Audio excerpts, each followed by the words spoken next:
Hey guys, it's Cynical Who here, and welcome back to another video. So today, me and Max are back here again to do another Series 1 commentary. Now, you may have seen our video last week covering Rose. We did a commentary of the episode Rose for the 15th anniversary, and we are back here to do the second episode of Series 1, The End of the World. Now, before you start this, make sure you do go back and watch last week's video if you haven't seen it, and check out my review for that episode, because I put a lot of effort into it, which no one will probably watch it, but oh well. Anyway, again, I'm here with Max. Hello.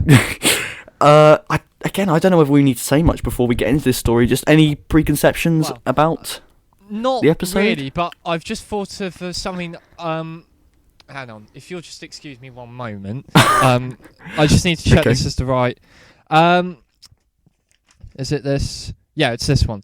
So I don't really have any thoughts going into it, but I was reminded of something Russell T Davies said in Doctor Who magazine, issue 524, when he was guest writing production notes. So episode 3, he was worrying about the ratings, what the ratings would be like for episode 3.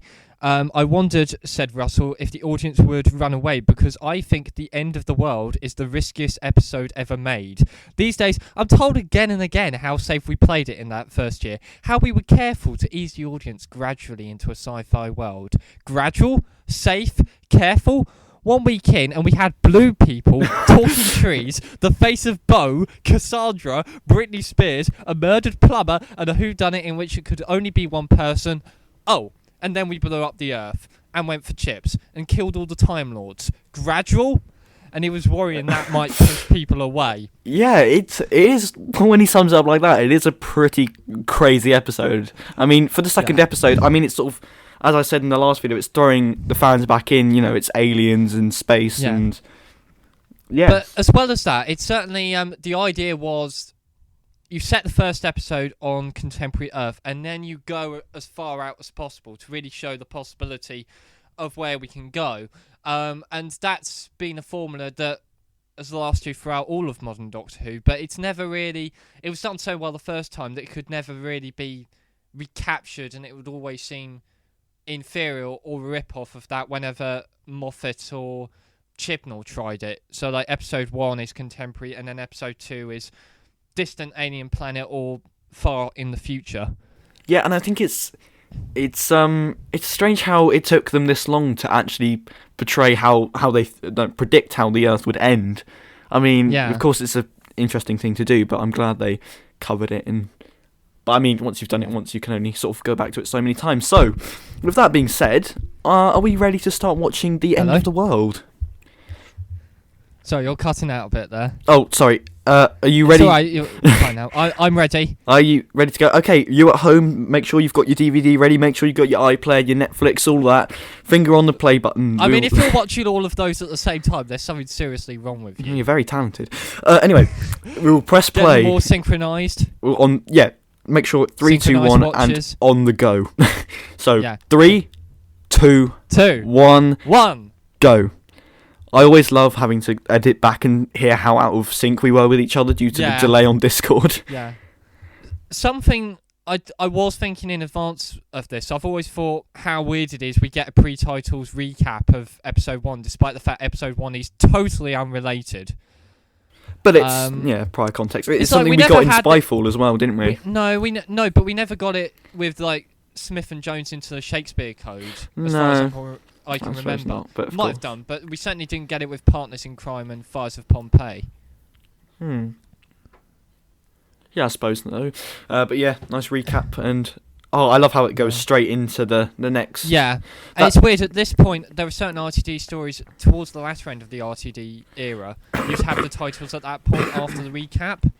It's only until Series 6, the two-parters there, you start to get a bit before the titles. I suppose with that element, someone could make an omnibus of Rose and The End of the World put together.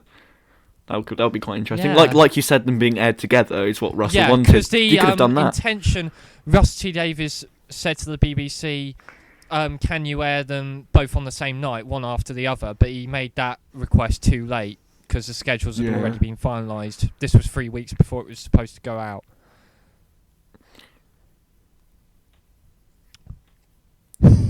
It's so sad we see part. Just imagine an a Ninth Doctor Roman Empire story, or everything we missed. Such a throwaway line, but it's just Christopher Eccleston's the Ninth Doctor's enthusiasm for the Roman Empire, and then he goes, "Oh, that's a bit too, let's go further for no reason at all." Just to show off. And the special effects, the vortex. It's. Which is your favourite vortex of the modern era? Oh, definitely the RTD. The answer is, of course, the RTD one. The best everything in the modern era. Yeah. Overall, by the way, is the lovely shot there. The Kev McCulloch, that Seventh Doctor era one, the music and the CGI. Yeah, the is music fantastic. here. I'm just thinking this music really. Yeah. This is probably one of the best moments of Companion's first trip on an alien planet, or something like that. And the music, really captures the sort of wonder and. Well, I think in which is the something Shakespeare that Modern Code, Who's not always been able to capture. I think in the Shakespeare Code it's done okay. I think is that her first adventure out with the Doctor, isn't it? Yeah. Yeah. Weird because they do everything the other way around, because it's. I feel like a new Earth episode, and then in series 1 it's a future Earth, like say New Earth, Face of Bow, Cassandra, whatnot, and then they flip it round for. The thing is that sense of wonder, this is my first time out in space or in time, wasn't really. The only time I feel like they really captured it as well was with either Donald Noble or the Rins of Akaton. For all its faults, that episode I felt had a lovely scene with the Doctor and Clara there. But despite the fact it is terrible.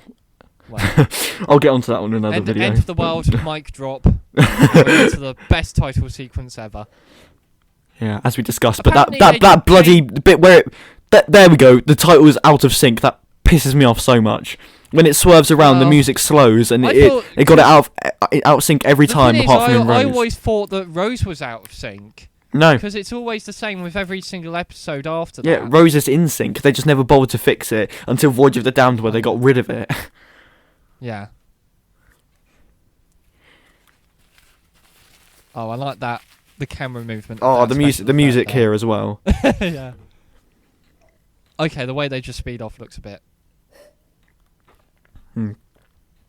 Nice spaceship ideas, though. I remember I used to have a poster of in Doctor Who Adventures. They used to do posters of like sort of big hexagonal grids, and each sort of hexagon you get like a character, and then on the other side you get spaceships, which was a bit strange. But a lot of the spaceships from Series 1 as well, and that was obviously on there. Also, I just noticed quite a lot. I do quite a lot of the witty dialogue in this. Yeah. Seeing it's sort of like Rose Tyler interpretations of Earth. Questions you would ask and had never been asked before in Doctor Who. It's I'm getting Bill Potts vibes. Yeah. Nice. Is it the Millennium Centre in Cardiff? No, I think I've got that wrong. No idea, but it's a place you can go to. I think they might have filmed it in the Wells Millennium Centre. They might have used that's what I meant. That's what I meant. Yeah. Yeah. Again, look. What colour is his jumper there, Max? Black.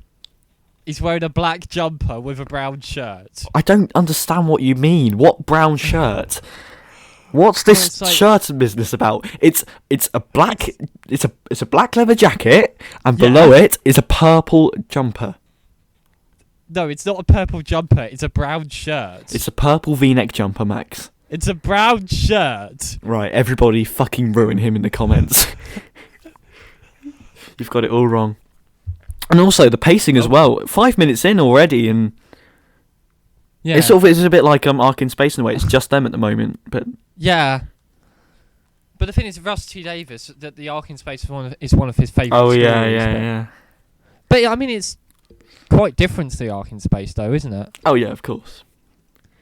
But nice sort of. I'm just going to see if there's any interesting trivia on the Wikipedia page. Prepare for typing. Yeah, I don't know what other story I could really draw parallels with. This is the first time we see the psychic paper, isn't it? Oh yeah, which eventually became a bit of a cop out. He's blue. And the music here's a bit strange. Yeah, interesting to say the least. Yeah, I like it.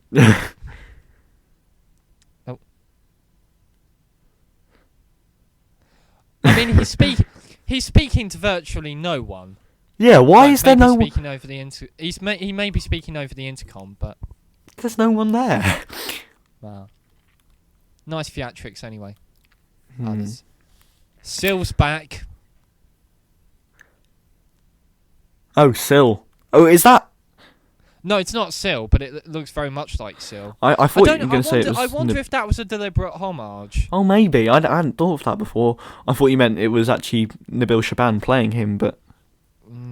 Don't think so. And you can get your Mox of Balhoun action figures for just £10 probably on Amazon. I can't believe I own one of those. He became an icon, and he doesn't even do much in this story. Yeah, he just spits. Oh, I love Eccleston just going, I give you air from my lungs. Yeah, great witty dialogue from... Interesting. Oh dear.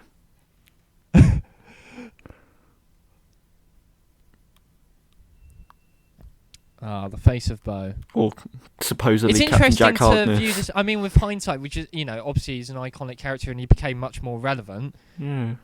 But at that time, he was just being a throwaway character watching the story. Yeah, of course, but... I love how Eccleston sort of received the saliva with such enthusiasm as well. I don't think they actually spat in Christopher Eccleston's face, because you can't spit on two people's faces at once, can you? The repeated memes were very aptly named. Oh god, did you see the rant I went on Twitter? What? And basically a replying spree, just replying with a picture of the repeated meme, because it's a repeated meme, and you repeat it 500,000 times and your notifications get blocked up to +12, which is the first for me. Alright. Oh dear. If this is what we turn out to be, I'm killing myself now. It's alright, coronavirus will kill us before then. Oh, don't. I mean, if we were I was going to say that's by the time this goes out, obviously we are recording this in advance, so by the time we might be dead. Jesus. Yeah. Hopefully it won't happen. No. You're more likely to die of flu than coronavirus. Anyway. As I keep trying to tell everyone, he's just being an idiot at the moment. Oh. I just love this moment where Rose is just looking at the pack. I mean, no one notices. She's... Also, on the same vein of figures, I have this bloody stupid... I have the destroyed Cassandra figure. What the hell was the point in releasing that? It's a frame. It's literally a frame. Yeah. You can't... Well... No, you literally can't do anything with it. I love the sort of... the satire of people who are obsessed with their appearance and sort of plastic surgery and moisturiser. Great.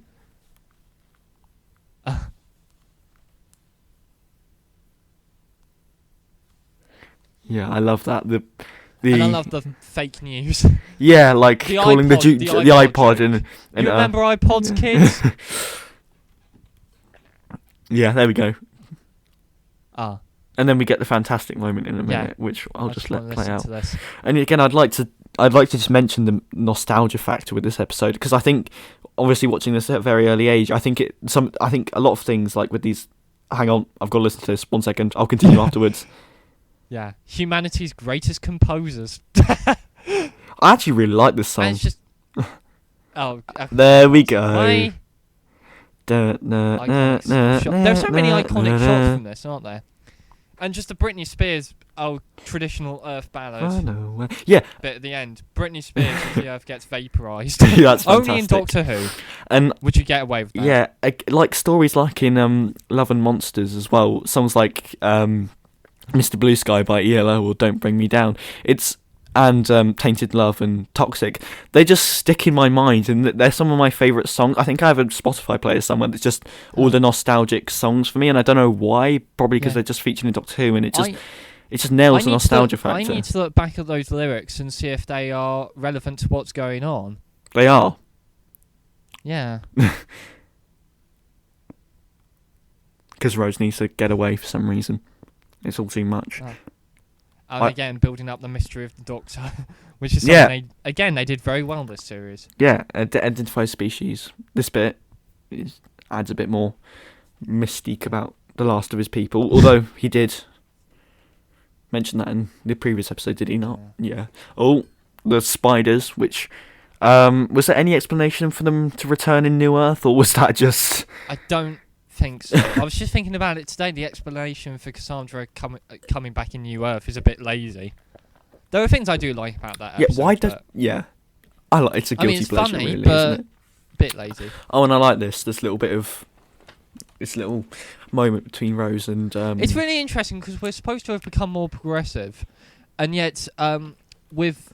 Oh, I love that bit there. You have to give us permission to talk. But in Oxygen, when Bill Botts comes face to face with a blue person, it's like she's shocked, and then it becomes a sort of gag. Oh, she's racist. yeah. But here, in times that were supposedly more racist, and we sort of didn't talk about racism so much, supposedly. She's Hardly more mentioned at all. sympathetic. Yeah.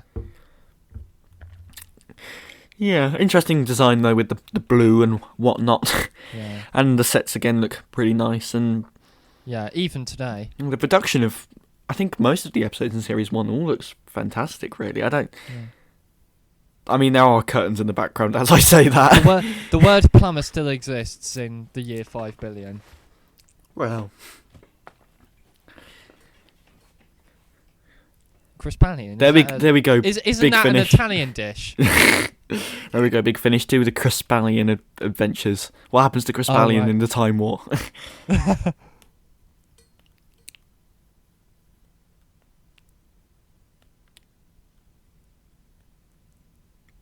Oh, that's good. I love when the companions always get this moment. They've realised they've just been abducted by some bald guy. And that's something that the classic series never really dealt with. Yeah, why the hell is, like, how old is some of the companions supposed to be? It's quite strange. Also, it's quite strange how... Rose Tyler is 19 years old. Yeah. It's actually said in Dalek. That's weird. And even if you look back on An Unhappy Child, it's pretty strange, isn't it? But Ian and Barbara stalk home one of their students, and Yeah. that's... Well, it was 1960s. You could get away with that then. Are you defending paedophilia? No, I'm not. I mean, we got an okay episode of Brass Eye out of it. Oh dear. Oh dear. No, I watched it last night. I mean, it's not as good as the 1997 series. Some good laughs, but I don't think it makes its points very well. Yeah, CGI here looks good. Oh, there is actually, I just remembered there is that weird bit in a second where she gets dragged through. Yeah. What do they want with... I actually feel quite... I never really felt quite sad about it, but I feel quite sad about it now, having just seen the conversation. Yeah, why does she... I mean, she's so nice. Yeah, why does she get... Why do the spiders drag her, though? What do they need her for? And just the torchlights in the scene there were completely different to how they were pointing in the CGI bit, but that's unavoidable, so... Oh, well.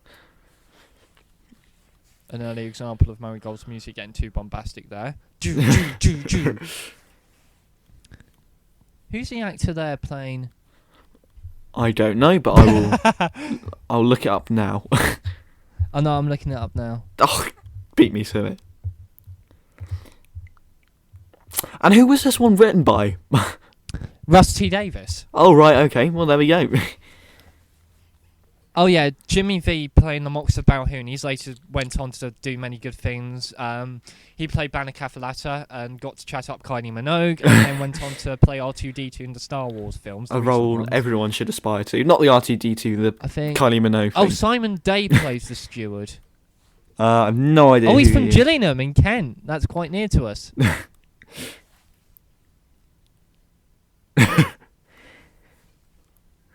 That looks a bit ropey there, if I'm going to be honest. Well, I mean, we could say that about a lot of the special effects. For a TV show made in 2005, this wasn't bad. Yeah, but specifically the ball just sitting on the flat surface looked weird. Oh, that alien language there, the squeaks. Bit too sooty there, but you know the Sooty show. Yeah, of course I do. Oh, I love Chris Eccleston's reaction to it, just like, you what? Bit inconsistent with his behaviour earlier on, where he was very understanding.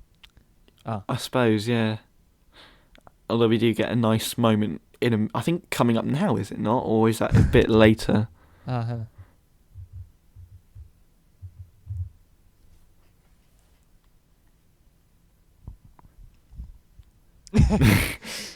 Understatement of the century. And Eccleston is a little bit taken aback by that, isn't he?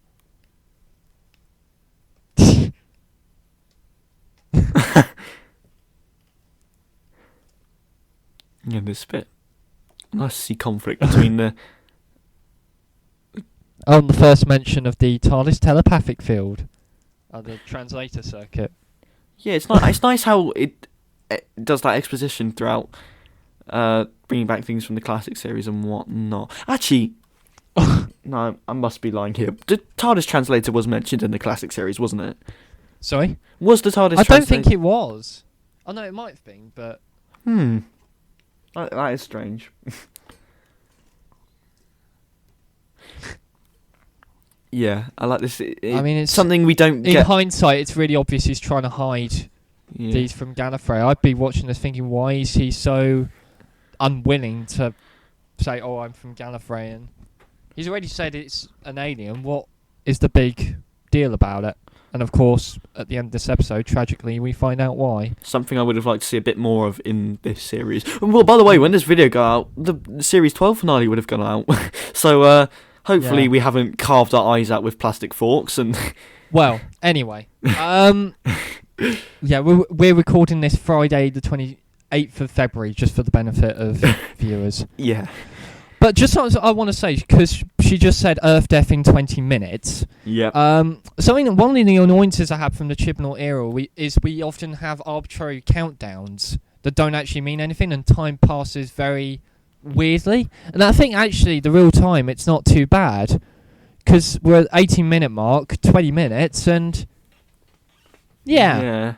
That sort of matches of up. course, because Chris Chibnall did write 42, didn't he? And that is 42 minutes. But in the Chibnall era itself, when he's showrunner, it's sort of like the same problem with Moffat. His earlier stories are dinosaurs good, on a spaceship as well. The timings are sort of weird, but oh god, I haven't watched Dinosaurs in the Spaceship in a long time. I used to watch that to death. It is okay, to be fair. I mean, Tutankhamun and the Game Hunter. I don't know why they're there, but yeah.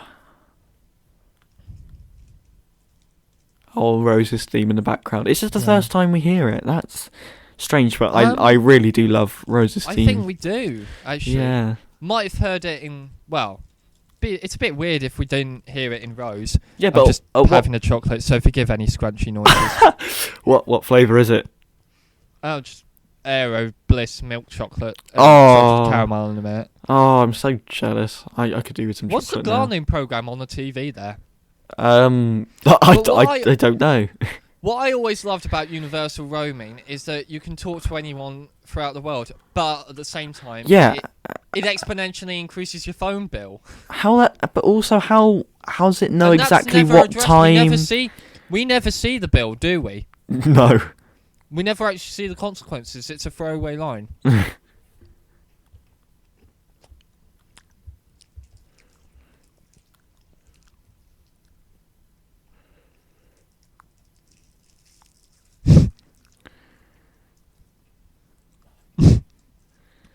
It's weird, for aliens they actually have quite human dialogue. Yeah. Talking about suing and some very sly, subtle satire there. I think Russell was actually very good at that.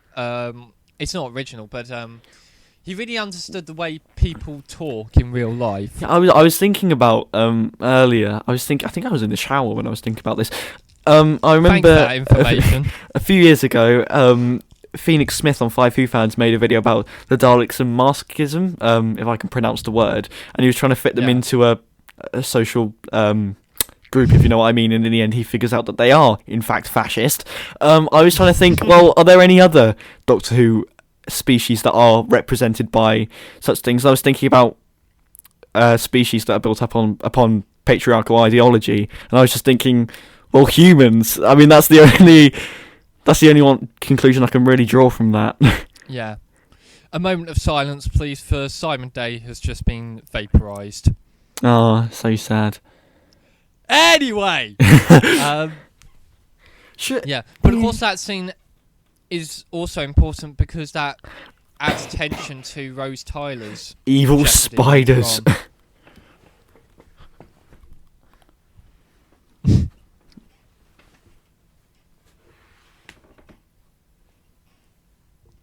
Why do you suddenly ask her randomly? It's odd, because it's only 20 minutes and we feel like stuff is actually starting to happen. Actually, they there hasn't been much jeopardy in the last 20 minutes, and actually the episode's been doing all right. It would have been fine if it was unlike Kablam, just walking about and talking, because the dialogue is so well written, and as I said, Russell is so good at it. Yeah, as I said, unlike Kablam, which it takes almost an doesn't age. mean the threat. Yeah, which. Oh, I like that line about prostitute. That's quite funny.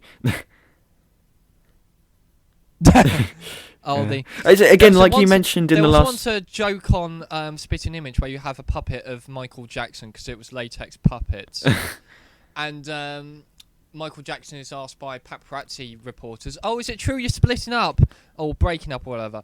And he was like, "I guess so. That's the last time I visit that plastic surgeon." Oh dear. Ha ha ha ha ha. It is a good joke, to be fair, isn't it? Yeah.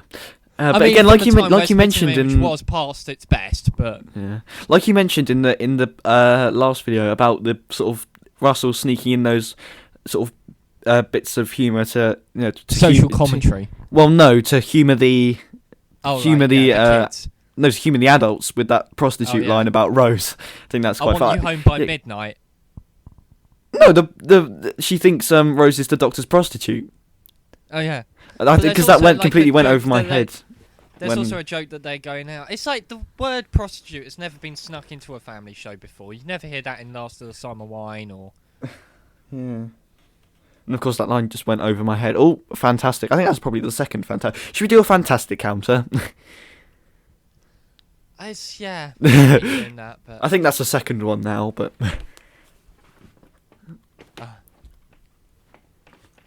Unusually poetic use of language from a beautician.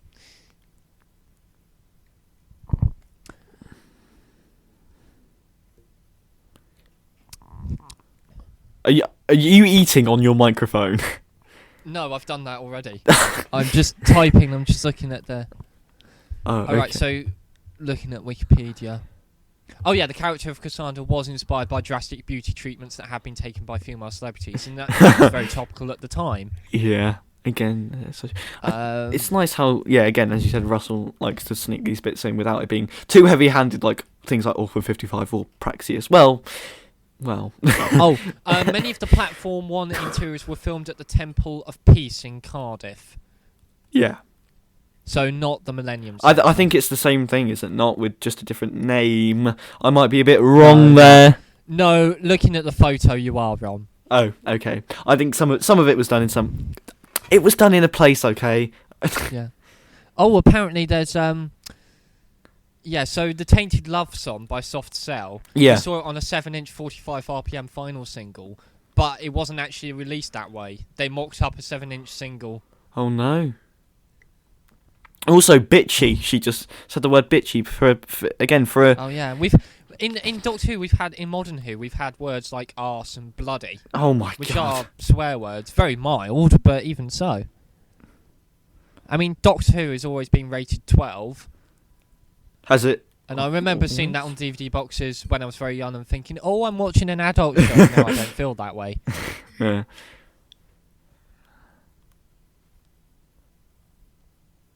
Oh yeah, that line. So, Platform 1 was designed as a sort of hotel for the most poshest, richest and influential aliens in the universe. I mean, that idea is not really fully explored. But it's communism, I understand it now. I mean, you could make a case for it being capitalism as well, but... Oh, sorry, that's what I meant, capitalism. Got it the wrong way round. Alright. Well... the leaders of communist countries do have decadent luxury while the proletariat suffer. So Animal Farm, the pigs, George Orwell. Anyway, we're getting up to the bit where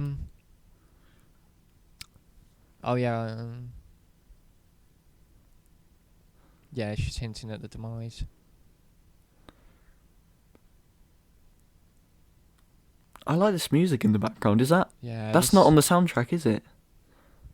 Well, 13 hours. It's only a single CD, isn't it? The soundtrack, yeah. So it couldn't be all the music, but rarely is. Oh, that face that Eccleston. Yeah. Have you ever seen The Second Coming? I haven't. No. The last thing. Well, I haven't. It's the last thing he did with Russ T Davies before doing this. And because I'm a fan of Orbital, they sampled a little bit of it. And this is basically, he's playing a video salesman in Manchester, but then he finds out he's the son of God. Yeah. It's meant to be a kind of thought-provoking piece on religion. Just as... I've recently acquired. Like I was telling you the other day about that movie called Lennon Naked, which is a Christopher Eccleston playing sort of a John Lennon type biopic. Oh yeah. Which also has Naoko Mori as Yoko Ono, who's also Toshiko Sato in Torchwood, and also in Aliens of London, which we'll come up to in a few episodes as well, which was cleverly sorted out in at the end of Torchwood as well. But I'll be looking forward to seeing Christopher Eccleston in that as well, because I haven't seen him in too much more. But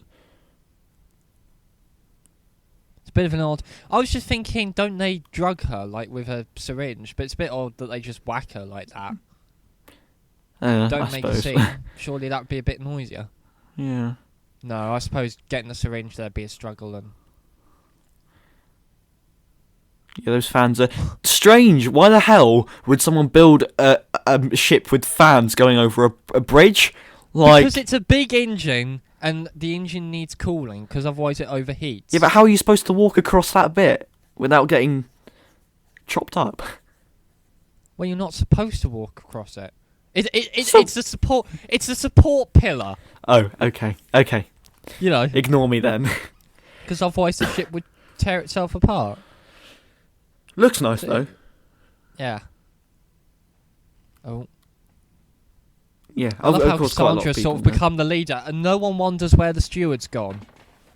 Oh yeah, that is strange. Warn the Earth with a traditional ballad, because this is the sort of thing you play at funerals. Oh, I want it. I remember when my this funeral was being played on the radio all the time, and we hardly hear it anymore. I quite like it. Yeah, nice string intro, nice hook. It works quite well with the action of them running as well. I don't know about that. It's weird, but oh, it would have been quite interesting if we saw what actually happened to him after he'd been. Down, that's my head. I'm losing my head spinning round and round. That fits as well with what's going on. 'Cause she's just waking up and she's feeling dizzy and. Thanks for that. Oh god, and this is quite a tense moment shot as well. So many shots have ingrained in my memory.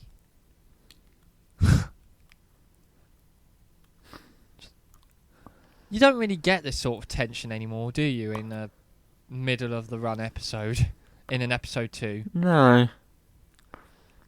What threat was there in the Ghost Monument? Just some water that's a bit evil. Yeah. I don't know if we spoke about that enough on this channel, no. but not a great episode by any means. I think there was a moment of tension where one of the leaf things strangles him. That's quite tense, but. Oh my god.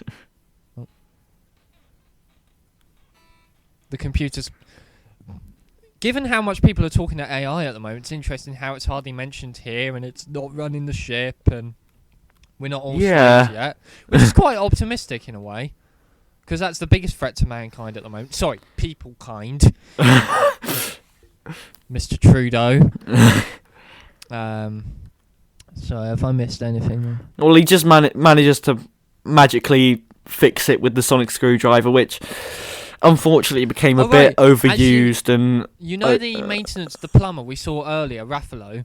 She was actually she came out of necessity because Cassandra originally had more lines, but obviously she was a pain in the arse to animate because she's a right diva, and the episode was under time.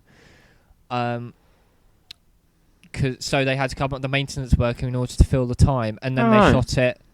They actually shot the scenes with Raffalo and Rose on the 19th of February 2005, 5 months after they'd shot the rest of the episode. Okay, that's interesting. David's joke, there will never be such an expensive episode again because of the large amount of CGI. There is quite a lot of CGI, isn't there? 203 visual effect shots compared to about 100 in the film Gladiator. Blimey.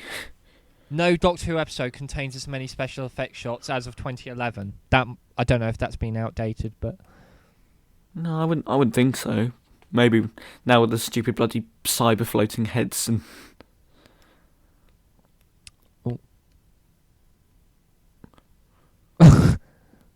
I do like this doctory wisdom here. In hindsight, I mean, it feels obvious that Cassandra is the thing, but actually, it isn't, is it? Sorry? I mean, it's like, I don't know if when I was first watching this, obviously I knew that Cassandra was the culprit all along, so that might have tainted my view of it. But the way Eccleston just sort of touched his... Yeah, anyway. Well, I think Besides, before I watched this, I was aware how it ended. Cassandra was the culprit, and then I read in Doctor Who Adventures that she cracks up, which terrified me. So much that when I watched it, I had to hide before I'd even seen it. Yeah, I remember my dad just telling me that she had a nosebleed. I don't know why. That's a bit of an understatement. Yeah. It's But it's quite gross at the end when she and I love how she fully sort of, explodes. she's just murdering people just to pay for her cosmetic treatments. Yeah. Despite delaying, even though it's delaying the inevitable. Something that Again, is capitalism. sort of explored in New Earth, but not as well. Yeah.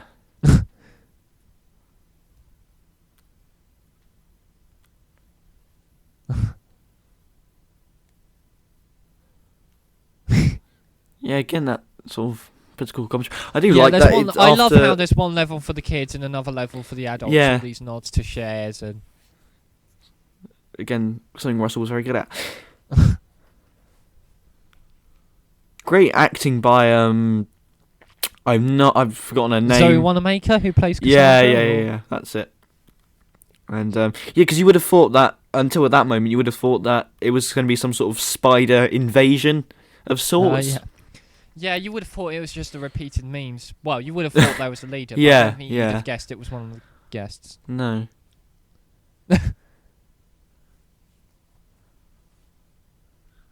The mouth movements do look a bit dated now, but maybe. Oh. Yeah, Christopher Eccleston, I love that fantastic. kind of. It sounds always. almost like a bell ringing. That kind of recurring motif we get. I don't know how to describe it. I love how it's still calling it. You hear it quite a few times, don't you? Yeah, I love how it's calling it Earth Death as well. Well, it is Earth Death. Fair enough. But this strange moment just conveniently has to be on the other side. See, if no one's meant to be there, why is there a box that's... Hang on, I've got to sneeze now. Oh, God. No, it's full slaughter. That was the weakest sneeze I've ever heard. Sorry, I thought it really felt like it. But I'm just reading. Apparently, this episode received an Audience Appreciation Index score of 76, which is the lowest of the show's history until 2015's Sleep No More. Blimey. Which is interesting, because it's not that bad. But... And if you want to hear more about Sleep No More, check Max's video in the description below. The Audience Appreciation scores don't actually mean anything, because they've been pretty consistent throughout the modern show's history, despite everyone complaining online about Series 11. I think maybe something... Mocks about who remaining calm there. We're going to die!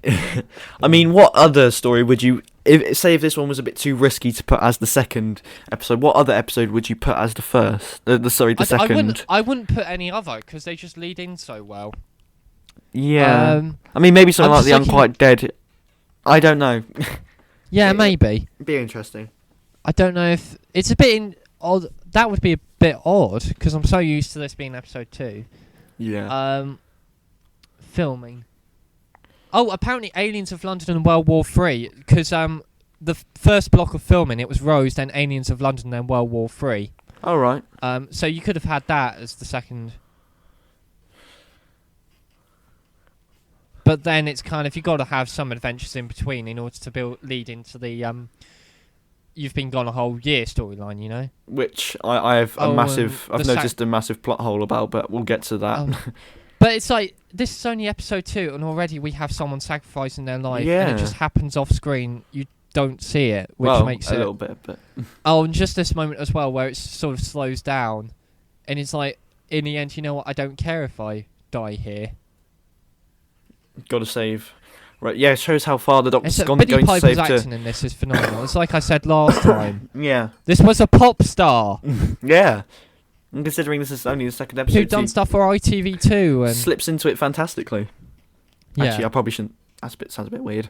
Or that shot as well, which of course is Oh, the slow motion there is a bit weird, but strange, but it's clearly been done in post. And looks a bit dated now, but oh no, actually it looks alright. That bit there, it looks. I mean, if it was filmed in high speed, of course it would have looked better, but not like that weird bit of the Torchwood intro where they've sped up a bit of the it's footage. just the timing as well. The death of the Earth lines up with the resolution of the thing, and but it actually feels like such a throwaway moment. It's like Rose. Yeah. My key memory of this, and probably the most beautiful, poignant moment, is Rose's line, "The end of the world, and we missed it because we were too busy saving ourselves." Blimey, yeah. I suppose, yeah. So technically, if Doctor Who canon, if this is what the world ends up as, the dregs surely should be living on the planet below instead of actual people. Oh no, but it's just one possible storyline. Oh, of course. I'm sorry. It depends on what happens now. Be the best of humanity, Yeah. or Blow up. Raw. I like this moment as well with Eccleston. Oh yeah. He murmurs. It's like you wouldn't know. It's such a quiet little moment. You'd probably be forgiven for missing it on. Oh, and he's angry. This is good, yeah. We've seen happy Fueled and by angry rage. all in the space of one episode. Quirky Eccleston, jiggery pokery. The ostrich egg. And I love how it cracks like an Easter egg perfectly in half. Well, you know.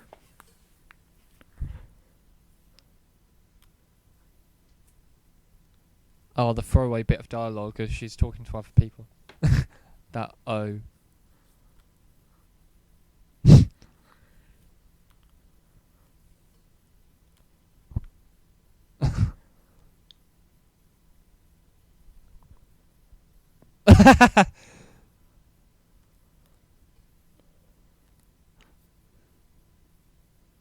No, it's happening. Yeah. And he's taking so much joy from it.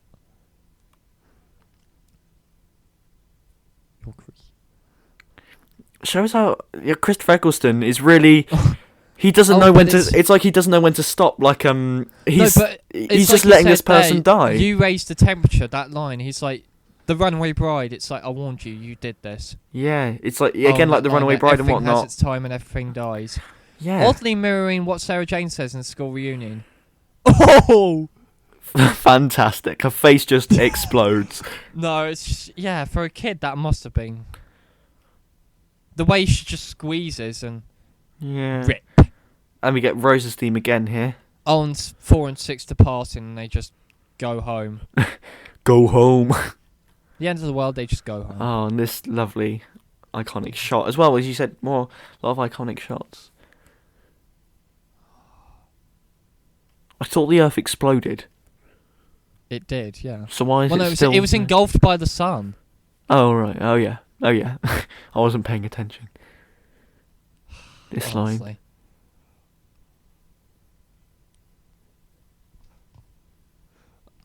I'm trying to... Not cry? That's definitely not brown, mate. What? Yeah, it's purple. What? No, it's not purple. It's purple! Oh, honestly. The leather jacket is not purple or brown, it's just black. The leather jacket is black. Yeah. But the jumper beneath is purple. It's really weird having this scene afterwards with the... I love it though, it is fantastic. Yeah. And Rose's theme never gets old, just like any of the music. The sound of the toddler crying, actually, and yeah, this scene is just these weird little, just people just living their lives. It shouldn't mean anything, but it just seems to mean so much more. Yeah, but it's weird. I do, I do forget about this scene. Rose actually goes home between Rose and the end of the world and the Unquiet Dead. It's No, they go for chips. well, yeah, it's still home technically, but yeah. It's like, yeah. Oh, and this is the moment where we actually find out for the first time his planet's gone. Which, I mean, looking back, that was a big... And the Doctor's theme. Is this the first time we hear the Doctor's theme as well? Risk, wasn't it? No, we've heard it before in Rose. Oh, okay. Where he was talking about the Earth turning after that bit.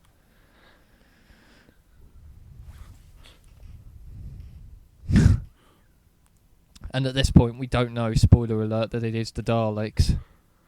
I mean, maybe so they could have held guessed, back. but... I used to think there wasn't a plot arc in this series, but there is. And it's quite a clever one. The fact that it just builds and keeps it subtle. After facing one Dalek, there's hundreds of Daleks, and it's like there are series you think don't have plot arcs, but they're actually very subtle. Like Series 4, which is the plot arc of Donna, because there are moments where she asks, "Well, what's my future with the Doctor?" Although, scene like that in River Song, like Series 12, building the arc across the series and dropping that bomb in the middle of the series maybe was a bit not the best thing to do, but it works in Series 1 when they drop the bomb in sort of Dalek and then they come back for the finale. And I think the problem with Series 12 is it's just you have the filler episodes where it's hardly mentioned. It's the same. It's a similar problem to a lesser extent with Series 6. This is really... We've only got 5 billion years till the shops close. It feels like a very weird moment, very unusual joke.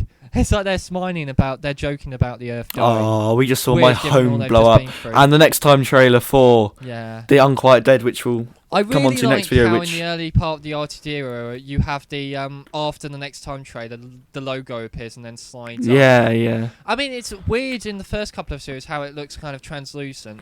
And then just as they nailed it in Series 3, they then get rid of it. Oh, that fantastic shot as well. There. Well, Simon Callow as Dickens. Not Gwen from... Think of anyone else to play it?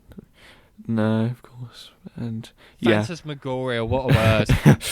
But also the second ever Big Finish audio play from Doctor Who as well. Oh, yeah. And there we go, fantastic. Yeah, it's weird. The Doctor Who logo there, the letters should be black, but you can actually see the vortex through them. They've been cut out. Yeah. Anyway, so the end of the world, a really quite underrated stuff. I mean, a lot of people like to gloss over it as they do. The end of the world is underrated. It's not happened yet. The episode, the end of the world, tends to get glossed over, really, doesn't it? And again, with the... I don't think it's... Well, not glossed over, more... but I think certainly for an episode underrated. 2, it's really quite something. I always liked the makeup designer is called Davy Jones after the pirate. Yeah. Was Davy Jones a pirate? I don't know. Yeah, of course he was. So yeah, any way your thoughts have changed after watching that at all? I feel more emotionally involved with it. I was quite moved at points. Yeah. I definitely find myself being moved quite a lot with the. I don't actually have a lot to say about it because the thing is, everything's been said already. Really about the RTD era and Series 1. It's just so good that you can't really don't have anything to say about it. For a second episode, it throws you straight back into it and reminds you that this is still Doctor Who. And I don't think the gags are there are gags and they are funny, not quite as good as the gags in Rose, but they're still there and some nice satire and emotionally engaging, showing you that this Doctor Who can still do aliens and spaceships and whatnot, as well as keeping it the sort of personal family home side of things in Rose. And at the end of this episode, it nice sort of speech from the Ninth Doctor at the end there. I really do like that. But well, many great speeches from Eccleston. I mean, just the Ninth Doctor had... Eccleston really was gifted with that script because the Ninth Doctor is given comic stuff to do and then very serious anger as well as sorrow and everything in between. Yeah. But there we go. Do you think anything more you have to say upon that episode? I wish I had, but I don't. Is that a bad thing, or? I don't think it is a bad thing. No, Yeah. Probably edit the Tell us, silence out, tell us what you think about it in the comments. Do you Yeah. like the end of the world? But I think we'll probably leave it there, shall we? yeah, I think it seems a bit like an event. We had to have much to say about it, but it's not a bad thing. We think it's a really good episode. Yeah. And I like it. yeah, make sure to join us next week for the underrated Unquite Dead, as far as I'm Yeah. concerned.